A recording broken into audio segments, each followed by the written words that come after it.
"Mas, aku gak mau ngelakuin kayak gini lagi," ujar Dina sembari menangis. "Udahlah, mendingan kamu jagain lilin, supaya gak mati," ucap Arman setengah membentak. Dina yang berlinang air mata mulai menyalakan lilin dalam sekejap. Suaminya yang duduk di lantai dengan diselimuti jubah kemudian berubah menjadi seekor babi besar berwarna hitam. Sudah 7 kali Arman dan Dina melakukan pesugihan babi ngepet, dan ini adalah upaya mereka yang ke-8. Adapun percobaan pertama, mereka melakukan karena desakan ekonomi. Awalnya, baik Arman maupun Dina tidak memiliki pikiran sama sekali untuk melakukan pesugihan babi ngepet. Dina sudah terbiasa mengurusi pekerjaan rumah dan Arman bekerja di sebuah pabrik baterai yang berada di kota mereka tinggal. Semua berubah ketika goncangan ekonomi pada pabrik tempat Arman bekerja yang dampaknya adalah gelombang PHK besar-besaran. Arman yang saat itu sudah memiliki jabatan bagus harus tersapu bersama ratusan pekerja lainnya. Peristiwa menyedihkan ini membuat Arman harus lontang-lantung mencari pekerjaan lain. Ia sudah mengirimkan lamaran ke 5 perusahaan berbeda, tapi tidak ada satupun yang membalas. Pria itu berasumsi bahwa penolakan yang terjadi dalam upayanya mencari pekerjaan diakibatkan oleh usianya yang hampir menginjak 45 tahun. Uang pesangon pun tidak mereka manfaatkan dengan baik. Baik Arman maupun Dina merasa tidak memiliki kemampuan untuk mengelola bisnis, sehingga mereka memilih untuk menyimpannya, berharap ada peluang bisnis yang cocok untuk mereka pekerjakan. Nasib berkata lain, uang pesangon mereka yang semakin menipis tidak diiringi dengan usaha mereka untuk mendirikan sebuah bisnis. Arman dan Dina malah menggunakannya untuk membeli barang elektronik, juga perabotan rumah tangga. Arman sebenarnya sempat mencicil sepeda motor yang ia gunakan untuk bekerja sebagai ojek. Tapi penghasilan tersebut tidak dapat menutupi kebutuhan keluarganya, sehingga motor tersebut harus ditarik lagi karena putusnya uang cicilan. Sebagai kepala keluarga, Arman bingung melihat keadaan perekonomiannya yang kian memburuk. Semua itu diperparah dengan anak sematawayangnya, Hilman. Sementara lagi duduk di bangku SMP yang dimana memerlukan biaya. Himpitan ekonomilah yang membuat mereka memutuskan untuk melakukan pesugihan babi ngepet. Berkat bantuan seorang dukun yang dikenalkan oleh teman lama Arman, Arman dan Dina berada di sebuah situasi yang dapat memulihkan keadaan ekonomi mereka. Saat itu, di desa mereka, baru saja kedatangan sepasang suami istri. Sang suami adalah pensiunan tentara, sang istri seorang wirausaha yang menjual busana muslim. Arman dan Dina menjadikan mereka sasaran pertama karena asumsi bahwa orang baru tidak tahu apa-apa tentang tempat tinggal mereka.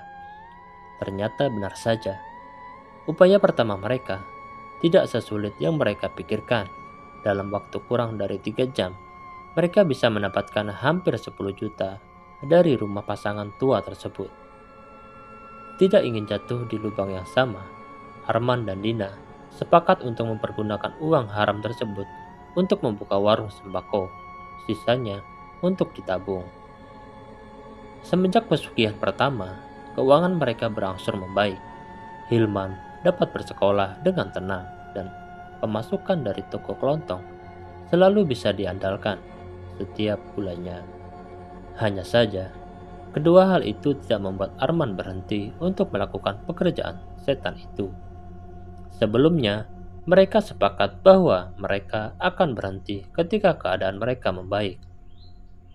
Tapi kenyataannya, Arman semakin rajin melakukan ritual babi ngepet tersebut dengan alasan menjadi babi tidak sesulit bekerja di pabrik atau merintis bisnis.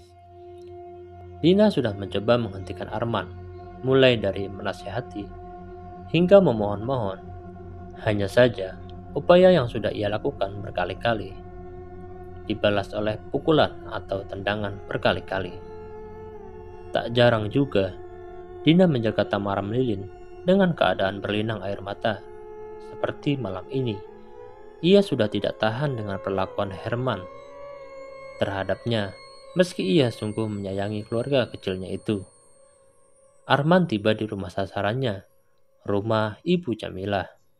Ia mengincar rumah tersebut karena baru genap 2 bulan ia ditinggal wafat oleh suaminya. Tanpa seorang anak, hanya seorang asisten rumah tangga yang setia. Arman mulai menggesek-gesekkan hidung ke pakar rumah Ibu Jamilah yang tingginya 1,5 meter. Entah bagaimana caranya, dengan menggesek-gesekkan hidung ke pakar rumah sasaran, uang si pemilik rumah otomatis berpindah ke hadapan Dina. Di hadapan Dina, uang pecahan 100.000 berserakan. Tapi wajahnya sama sekali tidak menunjukkan kebahagiaan. Ia memikirkan keselamatan Arman dan perasaan anak sematawayangnya, Hilman, jika tahu bahwa semua yang dilakukannya adalah hasil pesugihan. Saat sedang asik menggesek-gesekkan pagar, ada cahaya yang menyilaukan penglihatan Arman dalam wujud babi. Ia terperanjat karena cahaya tersebut tidak beranjak. Pertanda bahwa seseorang yang menggunakannya memperhatikannya. "Babi, ada babi!" teriak seorang pria di atas sepeda motornya. Arman tidak melihat jelas wajah pria tersebut karena ia panik dan memutuskan untuk melarikan diri melihat seekor babi berlari. Arman tidak dapat melihat jelas wajah pria tersebut karena ia panik dan memutuskan untuk melarikan diri. Melihat seekor babi berlari ketika diteriaki membuat si pengendara motor berpikir bahwa yang ia lihat bukanlah babi biasa. Ia kemudian memacu sepeda motornya untuk mengejar Arman sambil berteriak untuk memberitahukan bahwa ada babi ngepet. Teriakan tersebut cukup keras untuk didengar sebuah desa yang setiap malam diselimuti keheningan. Warga pun kaget atas peringatan itu dan spontan mengambil benda yang ada di sekitarnya untuk menghajar Arman yang lari kocar-kacir. Kesempatan Arman untuk bisa melarikan diri semakin kecil karena ia melihat jumlah warga yang mengejarnya semakin banyak dan beberapa membawa tali dan senjata tajam. Arman tak tahu harus berlari kemana. Ia hanya mencoba mencari jalan yang sekiranya tidak ada orang. Meski begitu, upayanya untuk menghindar dari amukan warga desa harus gagal karena tembakan dari senapan angin. 2 butir peluru yang menembus paha membuatnya tumbang. Dalam wujud babi, Arman diikat dengan keadaan babak belur lalu diarak menuju kantor kepala desa.